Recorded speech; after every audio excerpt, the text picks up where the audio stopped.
One of the lesser-known chapters of World War II unfolded not far from our shores, on an island that would eventually become part of Australia. Historians say the Battle of Christmas Island 82 years ago today is of significance to Australia's history. The island, then a British possession, was occupied by the Japanese. 84-year-old Kang Meng Tuang was born with a fighting spirit. The former Christmas Island resident is one of the few remaining survivors of the Japanese occupation. I wasn't afraid that time I was young. There's nothing. My dad asked me to move, I move. I'm not afraid. Even when I see the Japanese, it's just like a friend. He was only 2 when the Japanese landed on Christmas Island on March 31st, 1942. The Japanese contingency of 800 was met with little resistance. The number of soldiers who were on Christmas Island was so small, we're talking around 26 soldiers and around 5 British NCOs and commanders.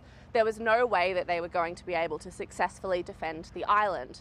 It was the island's wireless operator, Vadakatu Iso Matthew, who raised the alarm. His daughter, Mary, recounts his story. He told the guard, "Run for your life." And he sent that message and he ran out of the station, hid in the cleft of the rock.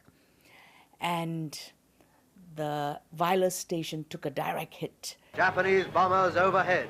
9 bombs were dropped and everyone thought Matthew was dead. But he survived.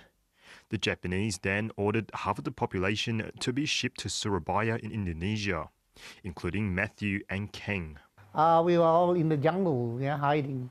And they dropped leaflets saying, "You come out, we will not hurt you." This park was the last thing Christmas Islanders saw before their voyage into the waters. When they arrived in Surabaya, they were placed in refugee-like camps. And they whacked around the house, banging, as if they were going to attack us, but they didn't. Rains would come and it would all float up and it was all over the camp, and bodies, 4 or 5 bodies every day were taken out. After the war, some Christmas Islanders made their way back home, like the parents of Arlene Tan. They feel that, it is safe on their island.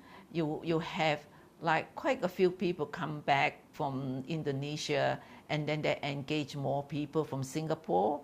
The Japanese left in 1945, but relics remain. Walking inside this cave is like time has paused. The sound of the occasional car driving past is muffled. Locals believe that this bunker here was previously used by the Japanese occupation for ammunition across 3 years.